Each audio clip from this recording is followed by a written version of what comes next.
본 방송에서 제공하는 투자 정보는 투자 판단에 대한 조언입니다. 방송에서 제공하는 주식의 가치, 가격 상승 및 가격 하락에 대해서는 방송사에서 보장하지 않습니다. 네, 안녕하세요. 해외선물 신세계 MC 김은혜입니다. 자, 1부에 이어서 2부도 여러분들을 찾아가고 있습니다. 자, 오늘은요, 황금연못 마스터와 송준식 해설위원님과 함께하고 있는데요. 자, 1부 정말 다양한 이슈를 꼼꼼하게 점검을 도와드려서 시청자 여러분들의 반응이 뜨겁습니다. 해외 선물 전략 2부에서도 더욱더 꼼꼼하게 지켜드릴 테니까요. 2부도 지금부터 함께 해보시길 바랄게요.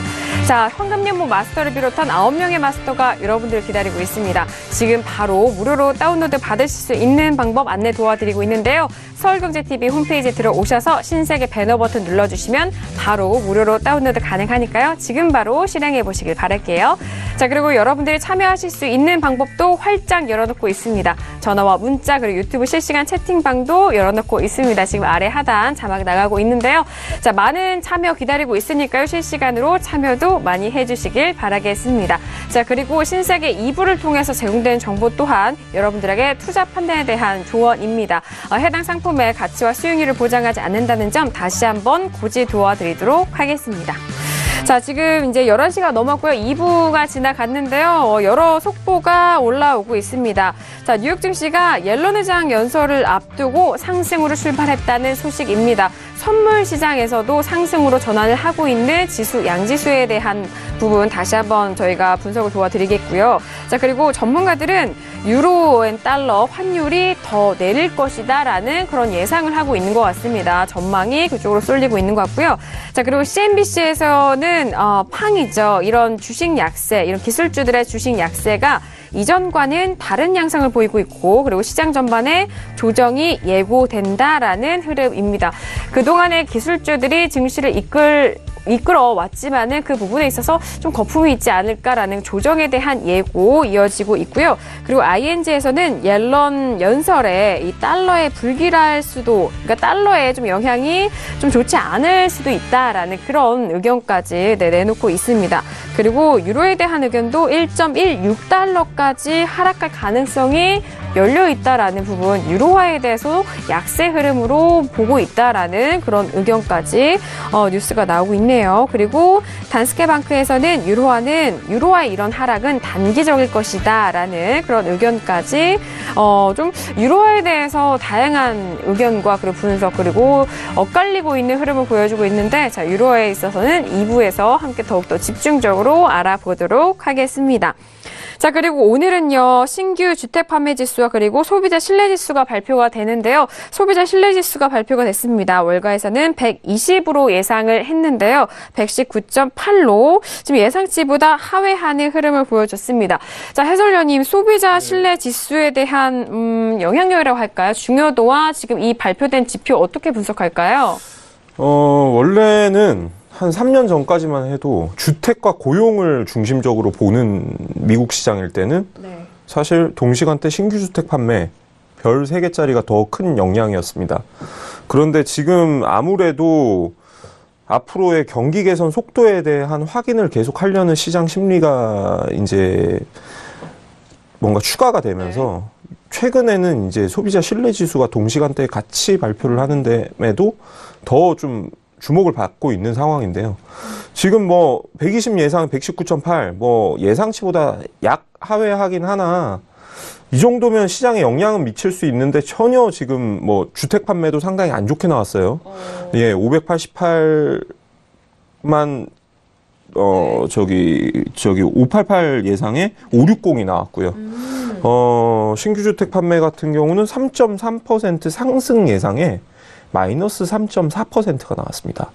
예, 상당히 좀 극단적인 수치가 나왔음에도 불구하고 이런 부분들이 시장에 전혀 반영이 안 되고 있다라는 거는 그러네요. 이따 잠시 후 1시 45분에 진행될 옐런 의장의 연설에 그만큼 집중하고 있다.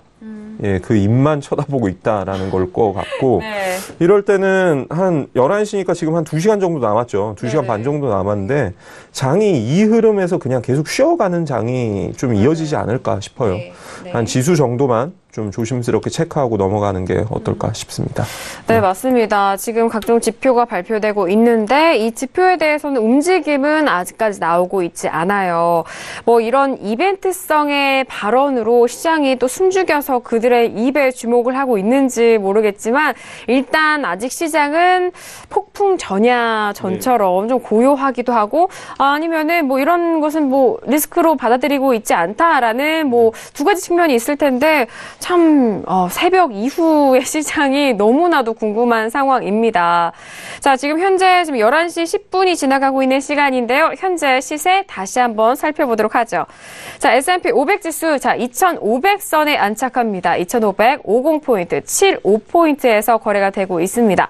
자, 그리고 나스닥도 볼까요? 자, 나스닥도 상승세 계속해서 유지하고 있죠. 5,909.50포인트, 전거래일 대비해서 0.53% 상승세로 강보합권에서 움직이고 있습니다. 자, 이어서 다음 유로FX 볼게요. 자, 유로FX는 뭐 앞서서 속보에서도 알려드렸듯이 1.16까지도 보는 그런 분석이 이어지고 있는데 현재는 1.18415달러에서 거래가 되고 있습니다. 자, 이어서 골드도 볼까요? 자, 골드는 1,303.6달러 계속적인 뭐 가격대 이어가고 있습니다. 큰 흐름은 보이고 있지 않아요. 자, 그리고 마지막으로 크루드 오일도 봅니다. 크루드 오일은 51.74달러, 역시나 51달러 후반대에서 오늘 흐름을 이어가고 있습니다. 자, 이제 시장이 조금씩 변화하고 있고요. 일단 저희가 방송 시간이 12시 안까지니까 그 안에 나오는 속보와 이 시장 흐름을 집중적으로 분석을 도와드리도록 하겠습니다. 어제는 정말 끝나기 마지막 5분 전에 그 리용호 외무상이 발언을 해서 그 움직이는 폭까지 또 말씀을 드렸거든요.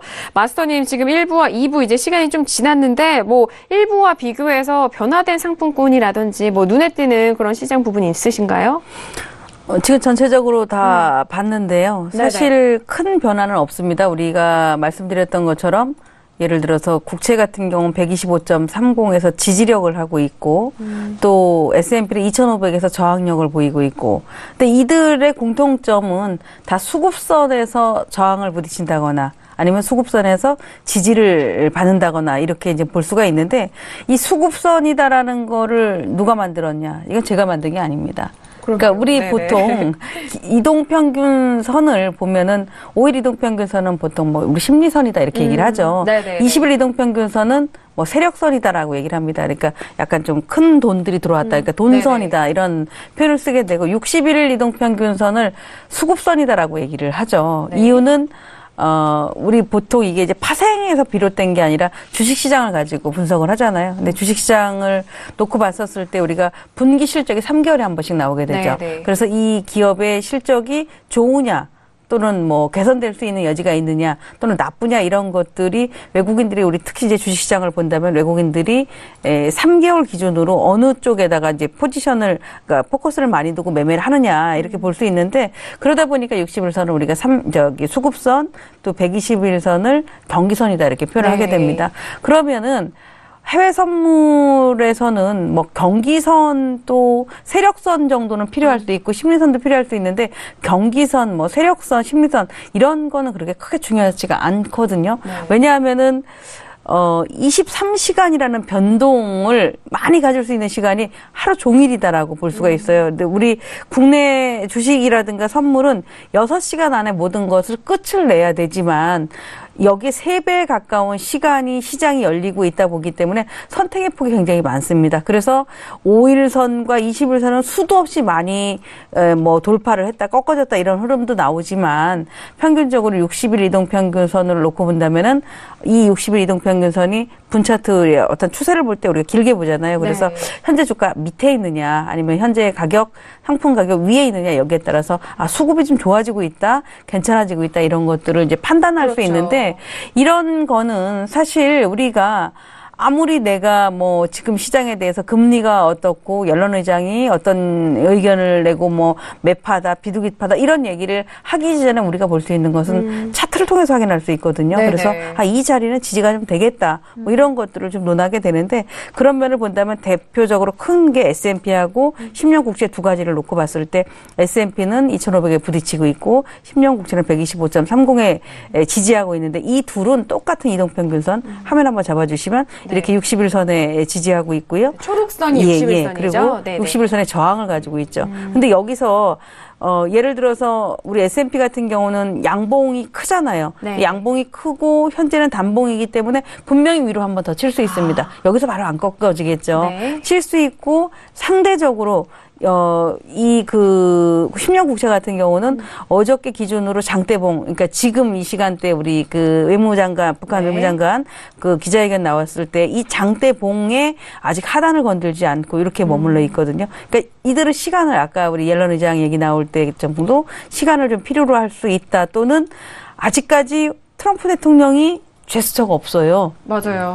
뭐가 좀 트위터 광이라고 하는데 네. 뭐가 나올 때가 됐는데 네. 너무 조용하니까 뭔 고민을 하고 있을까? 이거 가만히 있지는 못하고 하루를 못 갈 텐데 네, 무슨 얘기가 나올까? 이런 거가 어떻게 뭐 증시에서 다 이렇게 관찰을 하고 있다라고 봐서 제가 이제 드리고 싶은 얘기는 지금 쭉 차트들을 살펴봤을 때에 물론 우리가 이제 그래프를 가지고 그때 상황에 본다면은 이제 국채 같은 경우 외려 과거가 훨씬 더 변동이 이렇게 크거든요. 양봉도 크고 음봉도 크고 훨씬 큰데 지금이 작아요. 굉장히 적다는 얘기죠. 그러니까 국채에 많은 사람들의 시선이 안 쏠리고 있다는 얘기야. 즉 매도자도 가파르지 않고 매수자도 가파르지 않고 물론 최근에 이제 단기적으로 매도가 9월 한 8일부터 쭉 하락을 했지만 이번 주 또는 뭐 지난주 금요일부터 기준으로 FOMC가 끝난 이후로 본다면은 그렇게 변동이 크지 않다라는 점이고 다만 차이점이 하나 있다면은 S&P가 굉장히 변동이 커지고 있다라는 것들을 볼 수가 있습니다. S&P 과거 차트 이렇게 쭉 보시면 막 지루할 때가 있잖아요. 지금 제가 이 120분 차트로 설정을 해놨는데요. 앞에 이 며칠만 보더라도 이렇게 보면 막 답답해서 거래 못 하거든요. 아주 단봉으로 촘촘히 모여 있어서 가격의 변동이 없으니까는 외려 뭐 매매 신호를 이용한다라고 한다면 거의 신호가 나왔다 들어갔다 하는 가두리 신호가 나올 수 있는데 최근 지난 그 언제입니까? 21일이죠. 그날 기준으로 본다면 그때부터 시작해서 S&P가 외려 양봉도 컸다가 음봉도 컸다가 이런 식으로 변동성이 커지고 있다라고 해서 S&P를 좀 주목을 해봐야 될 때가 되지 않나 좀 이렇게 보고 있습니다. 네, 변동성이 최근에 지수 S&P 500에서 나오는 만큼 조금 더 매력적으로 보시는 것도 같아요. 네, 변동이 발생을 한다면 이게 우리 보통 이제 매수와 매도의 논리에 있어서 이거는 제가 지금까지 경험했을 때 보면 주식도 똑같고 국내 선물도 똑같고 해외 선물도 똑같습니다.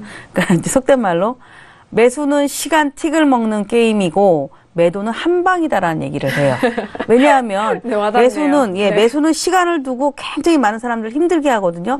천천히 올라가니까 성질 급한 사람들은 안 가나 보다라고 해서 버리고 하고 나니까 또 쫓아가서 사게 되고 또 들어가면 한참 걸리고 하는 게 이 매수의 본질이고 매도가 이렇게 천천히 가면 어떻게 돼요? 온 지구상인 사람을 다 싣고 내려가겠죠. 그럼 매도가 먹을 수가 없거든요. 그래서 매도는 한 방 빠르게 강하게 움직여서 그런 점들이 분명히 어딘가에 이 잠재되어 있다라고 봤을 때는 저는 S&P를 보면서 그런 기운이 좀 있지 않는가 이런 것들을 좀 예상을 해보고 있습니다. 역시나 파생의 꽃은 매도라고 하는 그 말을 그 근거를 말씀해 주시는 것 같습니다. 맞아요. 주식에서도 이제 주식에는 뭐 한 방향이기 때문에 매수로만 들고 가시다가 계속적으로 이 소위 물타기라는 그 비중 늘리기를 많이 하시잖아요. 그 부분이 증시에 관한 그런 얘기가 있죠. 오름 100일 내림 10일. 맞아요. 그렇죠? 오르는 건 100일이 오르는데 내리는 거는 10일이면 다 끝난다 이렇게 얘기를 하거든요. 아니 마치 약간 다이어트 할 때 하는 이야기 같은데. 자, 지금 이렇게 S&P에 대해서 다시 한번 뭐 이동평균선 60일선에 대해서 수급선이죠. 그 부분을 일단 뭐 짚어주신 것 같고요. 그리고 매수와 매도에 대한 방향성에 대해서도 그 특성을 또 잘 설명을 해주신 것 같습니다. 자, 그렇다면 뭐 해설위원님도 뭐 S&P에 대해서 뭐 추가적인 말씀 있으실까요? S&P 저는 수급을 한번 생각을 해볼 필요가 있다. 라고 보는 게 네. 일부에서 윤희라 캐스터가 얘기를 했어요. 각 CF, 각 회사의 글로벌 기업들의 CFO들이 자신의 기업의 이 주가가 너무 고평가되어 있다고 생각한다. 그 말은 즉슨 2015년, 16년 주가를 이끌었던 자사주 매입. 자사주 매입. 예, 네. 큰 모멘텀이 어느 정도 이제는 희석되고 있다라고 볼 수 있겠고, 그러면 지금 사실 지수를 마지막까지 끌어올리고 있는 주체는 뭔가 글로벌 펀드거든요. 글로벌 펀드 자금이 유입이 되면서 사실 뭐 펀드라는 거는 자금이 유입되면 유입된 만큼 그냥 사야 되는 게 그렇죠. 사실 매니저들의 펀드 운영해야 되니까요. 네. 뭐 의무기 때문에 자금 유입이 그만큼 이루어지고 있어서 그 자금으로 사실 2,500선까지 올라왔다는 거예요.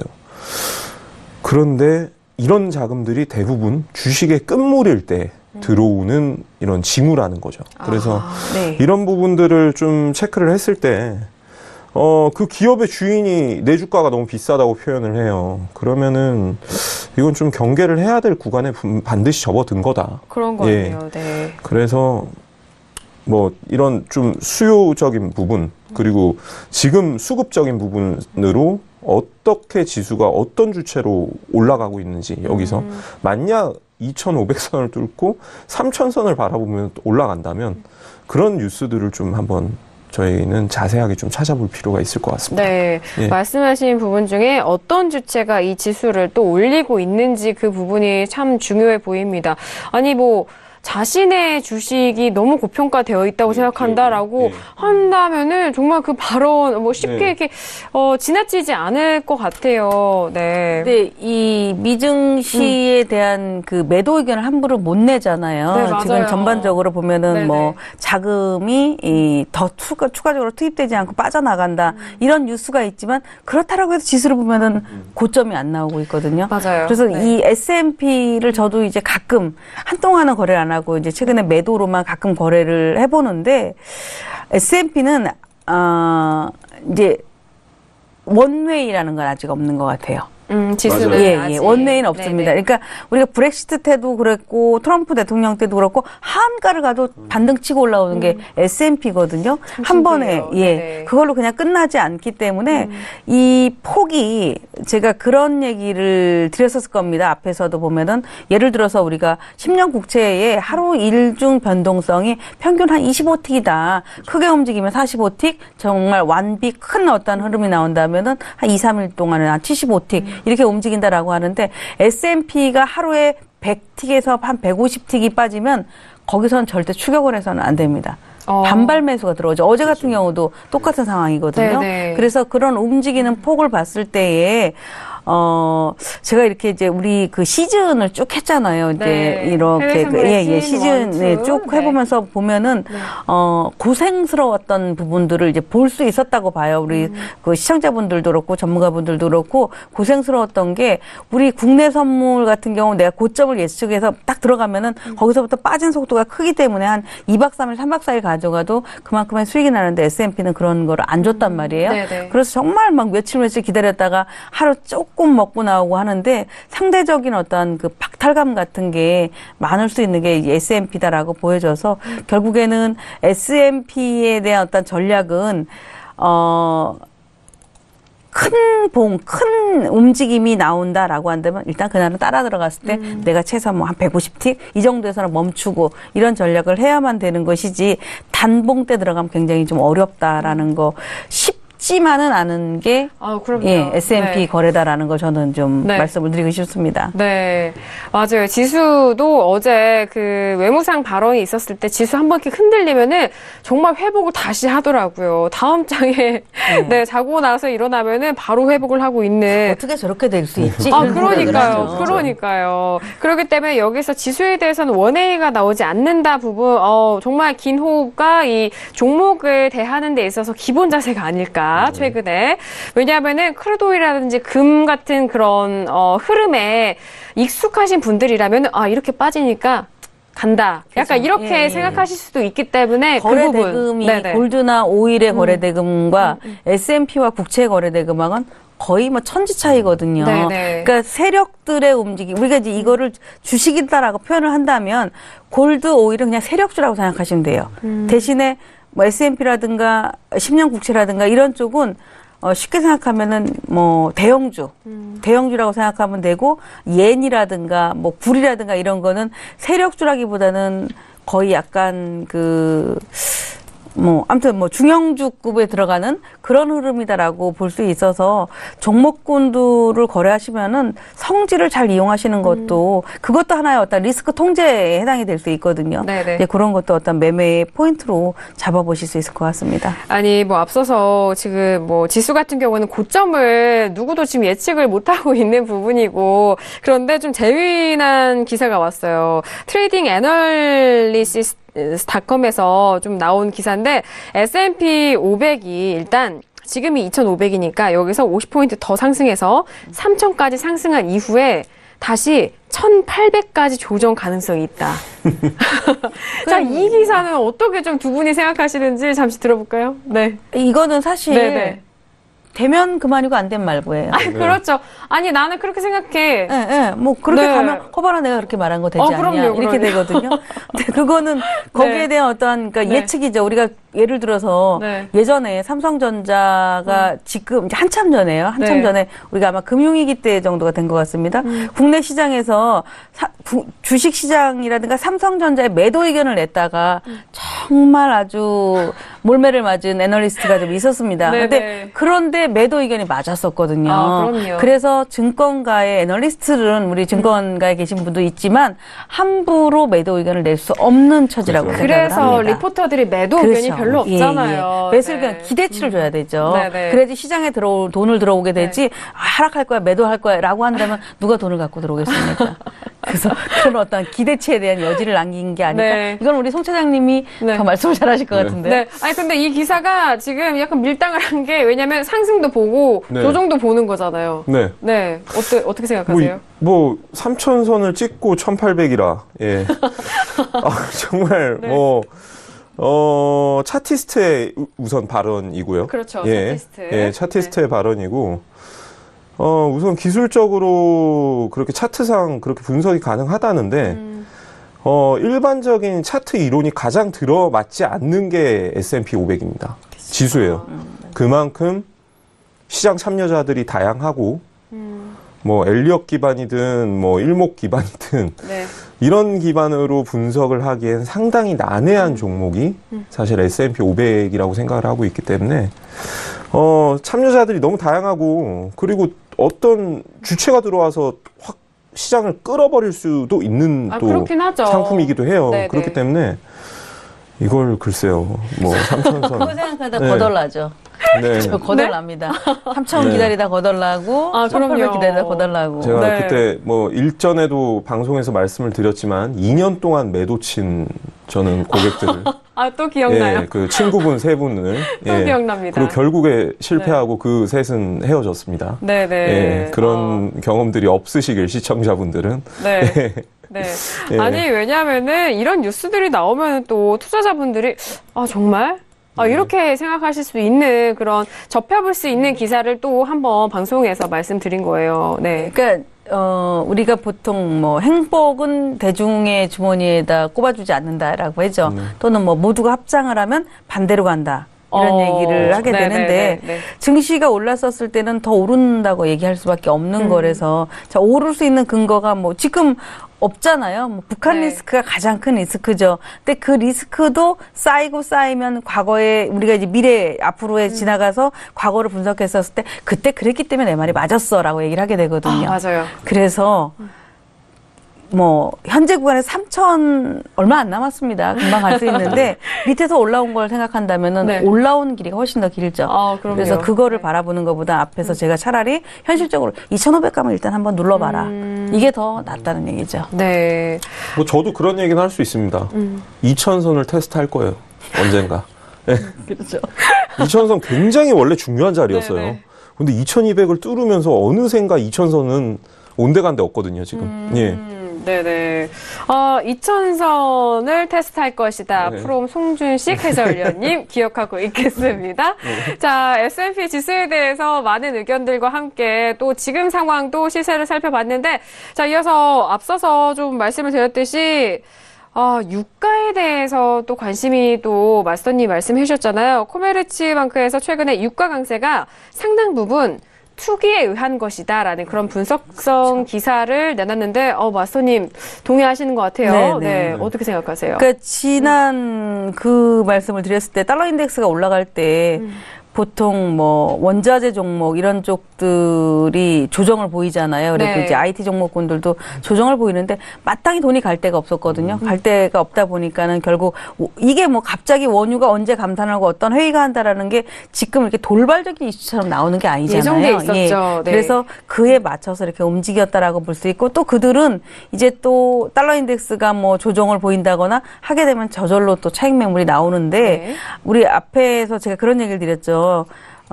예를 들어서 앞에 유가가 급락을 할 때 여기서는 이 자리에서는 멈추겠네요. 그러니까 세력 입장에서도 한 번에 아주 큰 악재가 있어서 쭉쭉 빠져나가는 게 아니라 들었다가 놓고 이렇게 살짝살짝 들었다 놓는 그런 과정이라서 현재는 오늘 앞에서 보면은 대략 한 2시간 동안 밑거리가 작은 장대 음봉이 발생을 했습니다. 그러니까 이런 장대 음봉이라는 것은 앞에 형성되었었던 몇 시간 동안에 이 매매자들의 기운을 하방으로 몰아냈기 때문에 이거는 일반인이 할 수가 없다는 거죠. 네네. 그래서 큰 손, 즉 투기 세력들이 들어와서 움직여서 결국은 밀겠구나. 충분히 자기네들의 어떤 이익을 취하고 나가겠구나라고 해석을 좀 해볼 수 있을 것 같습니다. 네, 이런 투기성 발언도 뭐 세력 간의 그런 분석, 마스터님 함께 동의를 하시는 것 같고요. 이전에 1부에서는 $50 중반이죠. $50, $50까지에 대한 의견을 전달을 도와드렸다는 거 다시 한번 말씀을 드리도록 하겠습니다. 자, 그러면은 이 투기 발언에 대해서 해설위원님. 저는 이런 이제 상품 흐름을 볼 때마다, 그리고 뉴스를 같이 이렇게 저는 뭐 아무래도 해설위원회 본분을 다하기 위해서 뉴스를 전하기 위해서 체크를 하는데 볼 때마다 요새 배우고 싶은 거는 심리학을 배우고 싶어요. 대중심리. 이 투자는 심리학이잖아요. 아까 저희가 뭐죠? 상품 만장일치로 든 게 있잖아요. 만장일치로 든 거는 항상 반대로 움직일 때가 확률상 높았어요. 저희가 시장에 어떻게 보면 축소판이라고 볼 수 있는 거죠. 대중의 축소판. 대중들이 생각하는 거에 늘 시장은 반대로 움직입니다. 80%가 생각하는 거 부분에 반대로 움직여서 나머지 20%의 손을 들어줘요. 그렇기 때문에 지금 저는 나오는 재료들과 일단 이렇게 나와 있는 뉴스들이 너무 상방 쪽으로만 치우쳐져 있는데, 그렇다고 아랍 쪽에 뭔가 지역적인 이슈가 큰 이슈가 있냐? 뭐 이라크 전쟁 과거에 보면은 그때 한 50%에서 70%를 한 번에 갔죠. 뭐 이라크 전쟁과 같은 그런 위험성이 있는가라는 거를 한번 체크를 해보면은 다 그런 지금 상승 모멘텀이 자그마한 것들이거든요. 그럼 이런 것들이 순서대로 하나씩 지워질 때마다 좀 뭔가 시장은 좀 다시 쉬어가는 흐름으로 변하지 않을까. 물론 내일 재고 발표입니다. 재고 발표의 팩트를 오늘 API부터 새벽부터 뭐 체크를 해야 되겠지만 여튼 좀 시장에 이렇게 뉴스를 볼 때마다 그 키워드가 너무 눈에 많이 띄면은 저는 그 방향이 두려워요, 이제는. 그래서 좋은 말씀. S&P가 갑자기 미안해지려고 그러네, 막. 왜요? 2,500에서 제법 이제 물량이 좀 나왔어요. 그러니까 수급선을 넘지 못하고 나오고 있는데 우리 막 가정을 해보잖아요. 시나리오를 잘 써보는 것도 시장에 괜찮은 거예요. 그러니까 그럼요. 아까 제가 북한의 외무장관이 돌아갔다. 자, 바로 뭐 어떤 제스처가 나오겠냐. 김정은하고 또 뭔 얘기를 했을 것이다. 그러면 미국의 어떤 반응을 볼 텐데 미국이 안 나왔다. 반응이 어떻게 나올 것인가. 핑퐁 게임이잖아요. 계속해서. 말이 어떻게 나올 것인가. 이런 것들도 볼 것이고 시장에 보면 아까 같은 경우 10년 국채가 이제 이 지수들을 놓고 볼 수 있단 말이에요. 10년 국채가 가만히 있다. 왜 가만히 있을까? 뭐 이런 것들을 갖고 본다면 그래서 S&P 이제 저희 같은 사람들이 그래 매수해서 먹을 자리보다는 리스크가 많은데요. 이거 2,500에선 일단 내가 좀 잘라나가야겠다. 뭐 이런 것들을 예상해 볼 수 있고, 여기 저희가 막 1시 반에 좀 중요합니다. 뭐 이런 얘기를 많이 하니까. 네, 그런 것들이 좀 많이 작용을 하지 않을까라고 보고 있는데, 내일 아침에 보면은. 네. 알겠죠. 저희가 고개를 숙이고 와야 되지. 네, 우스워질 수도 있지만. 하지만 머릿속에 이렇게 계속 시나리오를 그려가면서 상황을 여러 가지 A, B, C 안을 만들어가면서 사실 대응을 한다는 거는 저는 트레이딩을 하는 데 있어서 굉장히 필수적인 요소라고 생각을 합니다. 예.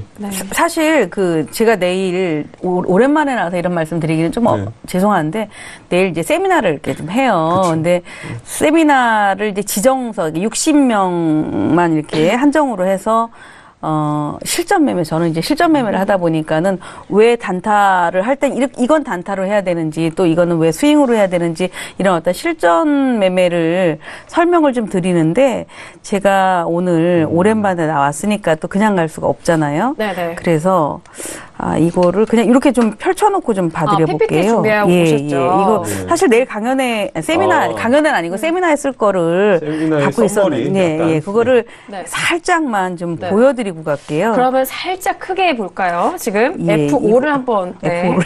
제가 목이 잠기네요.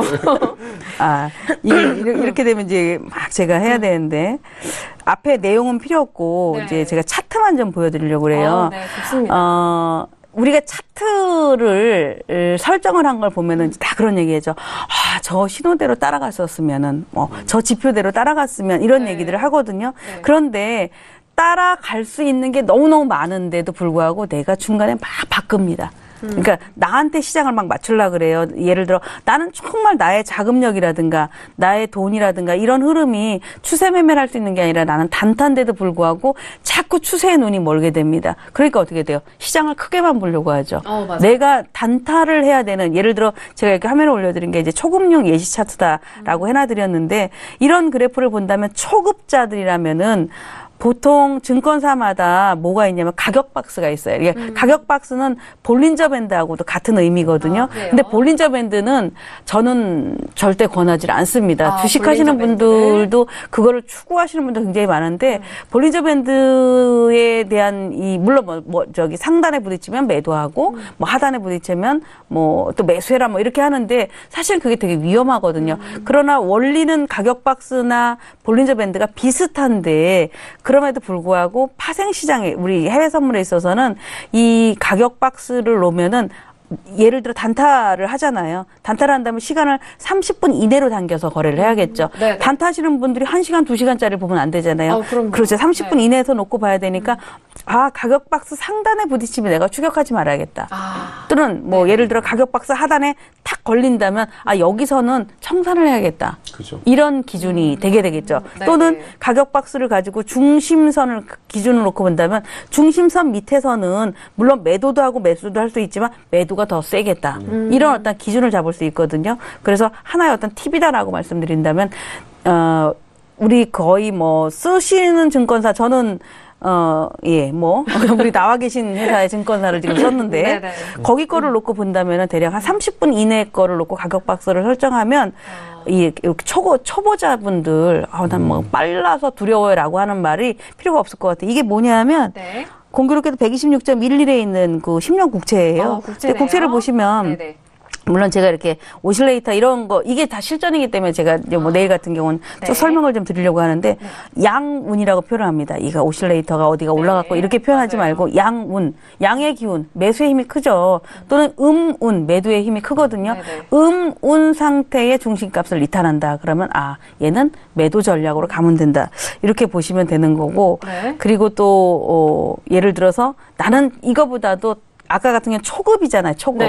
그러니까 시장을 처음 접근하는 사람들, 나는 근데 그런 거 다 필요 없고 빨리 거래를 하고 싶다라고 한다면 거의 10분 이내 차트로 봐야 되는데, 사실 국채를 거래가 없는 오늘같이 지금 거래가 없는데 10분 차트로 본다? 그러면 정말 답답해 죽습니다. 네, 못 보죠. 그래서 네네. 이 국채의 10분 차트 이런 걸 볼 때는 거래가 아주 세게 움직일 때는 무조건 빠른 차트로 보셔야 돼요. 그런데 거래가 지금같이 움직이지 않은데 10분 차트 놓고 어디가 부딪히나라고 보는 거는 그거는 매매의 어떤 툴을 벌써 잘못 알고 있는 거고 예를 들어서 거래가 빈번하는 애들은 거의 10분 이내로 보셔야만이 빨리 타이밍을 잡는데 보시다시피 이렇게 양의 기운과 중심을 타고 가는 거. 이게 10분 차트인데요. 네. 그것도 이거 같은 경우는 뭐냐면은 S&P입니다. S&P가 굉장히 거래하기 어렵다라는 얘기 하잖아요. 네네. 그죠? 그러면 S&P가 쉽게 생각하면 야, 이렇게 양의 기운이 많았었을 때 이거 가장 최근에 거를 제가 바로바로 거래하면서 캡처한 건데 양의 기운이 많았을 때 이거 매도가 아니었었구나. 매수가 그렇죠. 훨씬 더 이익이 많았구나. 네. 이런 거고 이 수치도 보시면은 현재 2469, 2470 정도거든요. 그러니까 2435부터 2470까지는 꾸준히 올라온 거예요. 그렇다면 자 여기서부터 뭔가 이제 후에 이렇게 흘러내려왔다면 지금 아까 우리가 2500 가면 매도를 해야 돼요. 2470 오면은 매수가 들어옵니다. 이렇게 하는 것처럼 이 그림을 이렇게 이어갈 수 있다는 거죠. 이런 것들을 좀 보시면은 뭐 어떻게 내일 해야 될 거 오늘 이렇게 자리가 없어요. 네. 정말 서설에도 쪼개 듣고 싶다라고 한다면 모르셔도 신문지 깔고 네. 가서 보면 금융투자교육원에서 하는데 어쨌든 저희가 이제 자석은 다 되어 있는데 다음에 기회를 만들어 보겠습니다. 네. 그래서 이렇게 보시면 아까 제가 그랬죠. 투자와 투기의 차이는 리스크를 통제할 수 있는 힘이 된다. 물론 이제 공포라는 거가 올 때도 있어요. 내가 뭔가를 포지션을 잡았는데 반대로 갔었을 때 멘붕이라고 하죠. 공포심이 올 때도 있는데 해외 선물은 자금력하고 싸움이거든요. 네. 자금력만 어느 정도 있다면 그걸 다 극복할 수 있습니다. 한 방향이라는 게 없기 때문에 그래서 이 통제력, 리스크에 대한 통제력은 결국 예를 들어서 내가 이동평균선이 아닌 이동평균선으로 놓고 본다 하더라도 뭐 60일선 하나만 놓고 본다거나 아니면 가격박스 하나만 놓고 본다거나 여기에 지침돌 내가 지팡이 역할을 해준다면 네. 지난번에도 설명을 드렸듯이 우리 보조지표 얘기하잖아요. 네. 이 보조지표가 수치를 얼마에 만들었을까 이거 연구하지 마시고요. 음의 영역인가 네. 양의 영역인가 이것만 가지고 보신다면 여러분들이 그렇게 어렵지 않은 저는 거래를 할 수 있다고 생각을 합니다. 가장 중요한 게 아닌가 싶습니다. 네. MACD 추세 지표 하면 MACD잖아요. 네. 그거 정도만 가지고 해도 충분하죠. 일단 그 세팅하는 세팅 값이 그렇게 중요하지는 않은 것 같습니다. 그렇죠. 네. 네, 마스터님. 네. 일단 초급자용과 그리고 단타용까지 저희가 살짝 들여봤는데 나머지 내용은 내일 오시는 분들에게 전달을 도와드리도록 하겠습니다.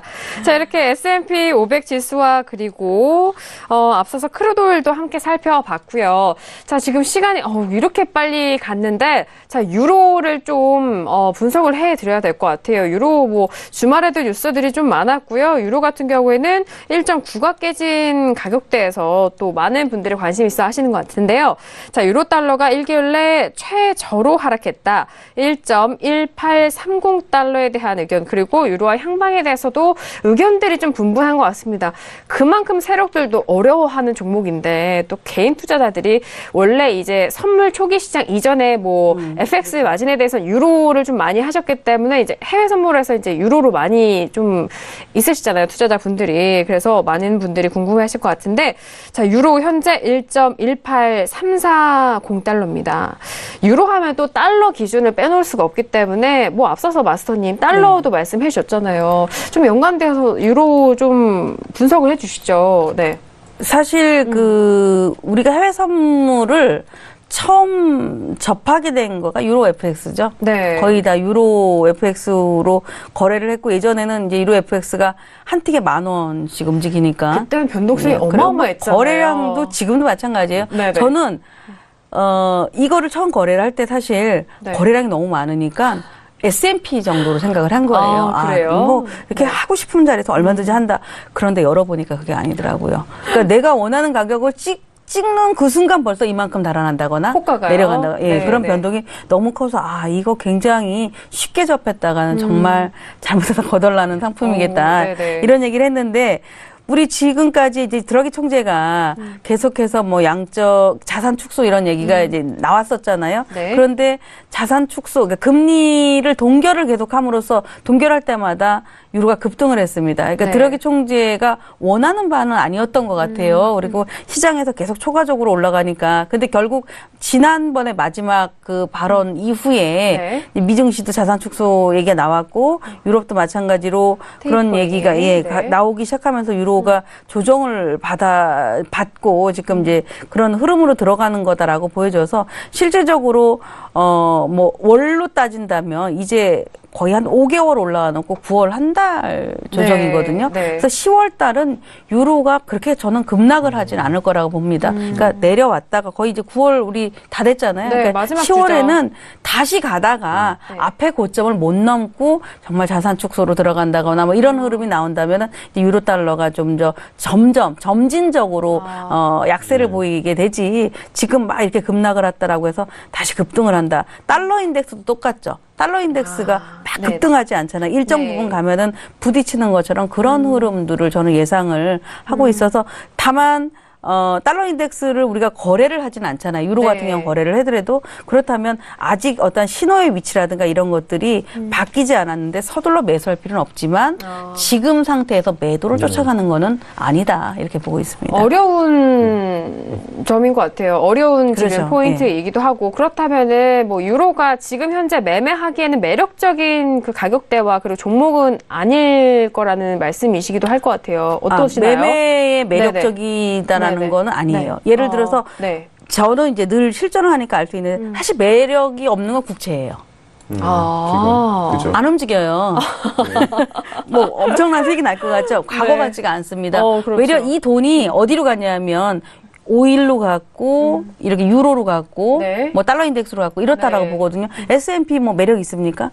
금방 움직여서 네. 실질적으로 시장에서 지금은 한동안은 S&P하고 10년 국채하고 어떤 매력이 굉장히 컸었는데 지금은 매력이 좀 떨어졌다. 그러니까 제가 내가 너무 국민주를 만들었나 우스갯소리로 이런 얘기도 하게 되는데 네네. 그쪽 시장이 조금 주춤하고 있기 때문에 이들 시장이 강한 거라서 이 돈이라는 것은 한번 몰려 있으면 우리가 뿌리를 뽑는다라고 하잖아요. 네네. 그런 흐름이 나올 때까지 진행이 되기 때문에 아직까지는 유로 같은 경우는 뭐 급락을 했다가 급반등을 한다 하더라도 이쪽에 돈이 좀 몰려있다. 네. 유로 쪽에 많이 몰려있다. 저는 이렇게 좀 보고 있습니다. 알겠습니다. 일단 뭐 월봉 기준으로 봤을 때 계속적으로 상승을 해오다가 뭐 9월에 조금의 그런 조정인데 10월에도 이런 흐름은 같이 이어갈 것이다. 뭐 직전 고점을 뭐 넘거나 또 혹은 아래로 크게 빠지거나 이런 흐름보다는 점진적으로 가격 조정이 일어나지 않을까라는 그런 분석을 해주셨습니다. 또 미국의 뭐 자산 축소 그리고 뭐 유로에서도의 그런 테이퍼링에 관련된 그 이슈까지도 함께 말씀을 전달 도와드렸는데 그렇다면은 해설위원님은 네. 이런 점진적으로 좀 약세 흐름이 눌릴 것이다라는 말씀이신데 그 눌림 가격을 어느 정도로 좀 예상을 하시나요? 저는 6월 달에 네. 드라기 총재가 멘트를 하고 나서 좀 실수를 했죠. 그리고 이제 유로 상승을 불러일으켰는데 그리고 1.18까지 오르고 1.18에서 멈칫하다가 1.2까지 구간까지 2차 반등했습니다. 그래서 크게 저는 1.2 다음은 1.18로 그 레벨을 보고 있고 저희는 제가 볼 때는 한 발 물러서서 한번 체크를 해볼 필요가 있는 게 중국과 일본과 유럽과 미국 뭐 이런 이제 주요국 경제 네. 상황을 볼 때 지금 PMI 제조업 지수가 58.2예요, 유로존이. 58점. 예, 유로존이 58점인데, 네. 상당히 사실 미국, 중국, 뭐, 일본 대비 수입 물가 지수도 좋고, 경기 민감제에 대한 수요도 굉장하고, 뭐, 아무튼 수입 수요는 어떻게 보면 성장의 함수다라고 네. 얘기를 할 정도로, 사실 수입 부분에 대한 좀 확인이, 좀 증명이 필요한데, 이걸 다 증명을 했어요. 그런데 지금 드라기 총재가 테이퍼링 얘기를 다시 쉬이 못 꺼냈던 거는 너무 강했던 유로화의 가격 때문이었죠. 그렇죠. 그 부담이 지금 줄었다면은 10월부터는 테이퍼링에 대한 구체적인 멘트를 하면서 좀 어느 정도 ECB의 이런 총알을 다시 조금 챙기는 장전하는. 예, 장전하는 네. 그런 흐름이 되지 않을까. 저도 마스터님 말씀대로 근데 이제는 1차 하락은 다 거의 온 것 같습니다. 네. 여기서 주저주저 하다가 다시 뭐 상승을 할지 아니면 여기서 저는 사실 더 추가로 무너질 것 같지는 않아요. 예, 지금 상황이. 네. 그렇기 때문에 조금 뭐 굳이 방향성을 보자면은 매수를 좀 준비해야 되는 구간이 아닌가. 예, 매수를 준비를 해야 되는 구간이다. 네. 자, 유로에 대해서 점진적인 조정과 함께 지금 현재에서도 매수 준비에 대한 부분도 포인트 짚어드렸습니다. 자, 지금 거의 이제 2부 마무리할 시간이 다가왔는데 현재 시세 다시 한번 살펴보도록 하겠습니다. 먼저 S&P 500 지수부터 살펴보시죠. 자, S&P 500 지수 지금 현재 좀 빠른 흐름이 이어지고 있는데 약세로 전환이 됐습니다. 2497.50포인트에서 현재 거래가 되고 있고 저는 10분봉으로 보고 있는데 30분 내에 좀 하락세로 이어지고 있는 상황이에요. 자, 이어서 나스닥도 현재 상황 보시죠. 자, 나스닥 같은 경우에는요. 5892.50포인트. 역시나 나스닥도 좀 밀리고 있는 상황입니다. 나스닥 같은 경우에는 뭐 앞서서 뭐 기술주에 대한 흐름도 짚어드렸고 앞으로의 뭐 전망도 함께 말씀드렸기 때문에 뭐 선물 시장에서의 나스닥 지수 함께 참고를 해보시면 될 것 같아요. 자, 그리고 방금 전에 알아본 유로FX 봅니다. 1.18285달러에서 여전히 거래가 되고 있습니다. 전거래일 연속적으로 하락으로 이어가고 있는데 0.64%. 지금의 하락세는 일단 1차적인 조정이 마무리되는 가격대가 아닐까라는 두 분의 전망도 함께 도와드렸습니다. 자, 그리고 골드도 다시 볼까요? 자, 골드는 1304달러로 올라갑니다. 1304.9달러. 지금 전거래일 대비해서 0.71%가 빠진 가격대인데 초반보다는 이 하락폭을 조금 만회하는 가격대이기도 합니다. 자, 그리고 마지막으로 크루드오일 볼까요? 크루드오일은 여전히 오늘은 51달러 후반대에서 자리를 잡았어요. 거의 무겁습니다. 여기서 지금 51.72달러에서 움직이고 있는데 어제의 고점을 보자면요. 고점이 52.28달러까지가 고점이고 종가는 52.13달러였습니다. 자, 지금 뭐 크루드오일까지 말씀을 드렸는데, 크루드오일은 사실 내일 원유 재고 발표가 있죠. 뭐 많이 올라왔으니까 또 들었다 내려놓을 수 있고.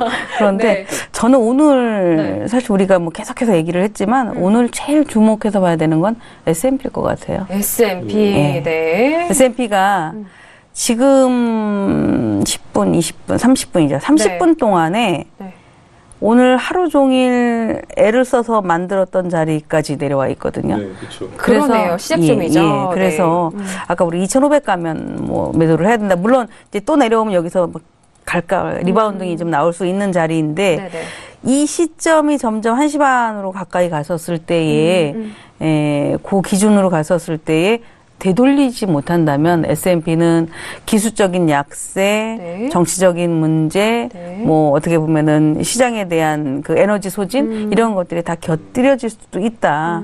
좀 이렇게 봐서 S&P를 어떤 매매 대상으로 삼는 것보단 어떤 시장의 중심이잖아요. 그러니까 큰 줄기이기 때문에 뭐 지금부터 보니까 이제 계속해서 또 북한 관련된 트럼프 관련된 뉴스들이 나오고 있는데 그래서 오늘 S&P가 그 어느 때보다도 저는 되게 중요하지 않을까 이렇게 보고 있습니다. 네, 매매적인 관점뿐만 아니라 다른 상품들을 살펴볼 수 있는 그런 기준 종목이 될 수 있는 종목이 될 것이다. S&P 오늘 많은 의미를 부여하고 있습니다. 일단 기술적인 조금 더 약세 흐름을 보여준다면 하방 쪽으로 조금 더 열려 있는 부분이 또 있고요. 그리고 정치적인 리스크와 그리고 앞으로의 재료 소진이 됐다고 봐야 되죠. 힘도 떨어졌기 때문에 그 부분에 대해서 세 가지 경우 말씀을 드렸습니다.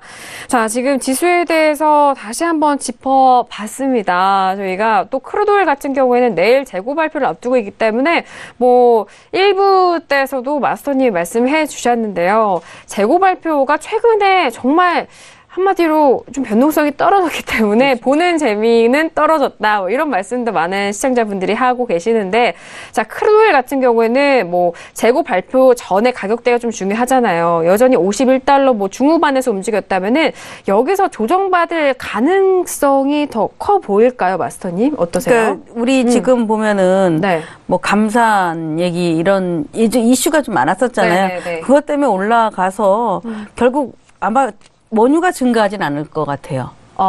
네, 발표, 증가? 원유 증가는 안 나올 것 같고, 외려, 원유가 감소됐다라고 해서 올랐다가 제 시나리오는 올랐다가 그 후에 빠지지 않겠는가. 한번 들어 올렸다가. 예, 들어 올렸다 빠지지 않겠는가. 네. 이렇게 좀 보고 있습니다. 네, 맞아요. 그리고 내일 원유 재고에 대해서 미리 또 전망도 해주셨고, 워낙 그 재고 발표 당일보다는 그 다음날, 혹은 뭐 그 밖에 다른 날에서 변동성이 더 크게 나타나는 크루드 오일이라서 갈수록 더욱더 어려워지는 것도 같습니다.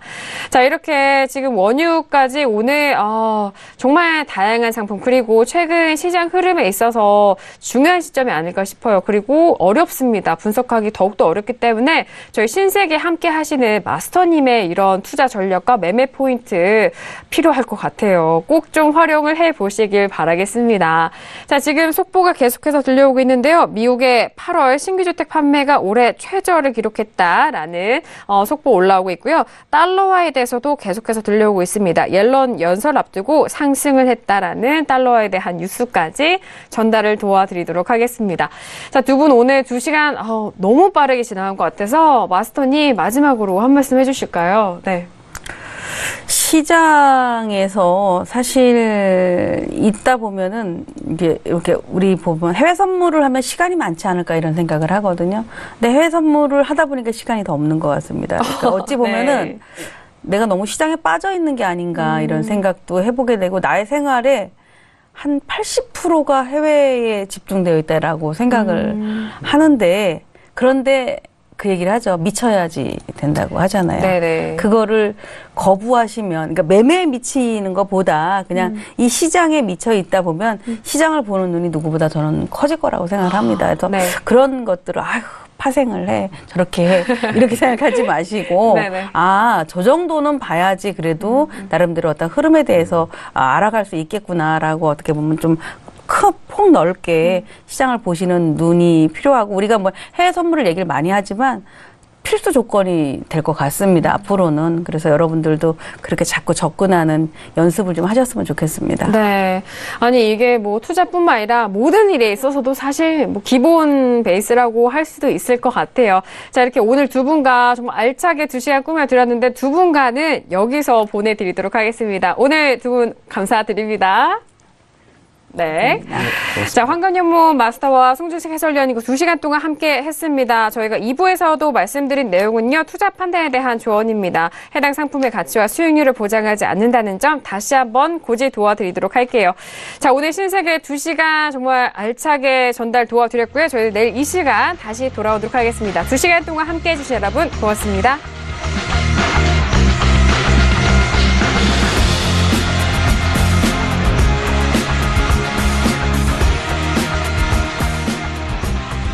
본 방송에서 제공하는 투자 정보는 투자 판단에 대한 조언입니다. 방송에서 제공하는 주식의 가치, 가격 상승 및 가격 하락에 대해서는 방송사에서 보장하지 않습니다.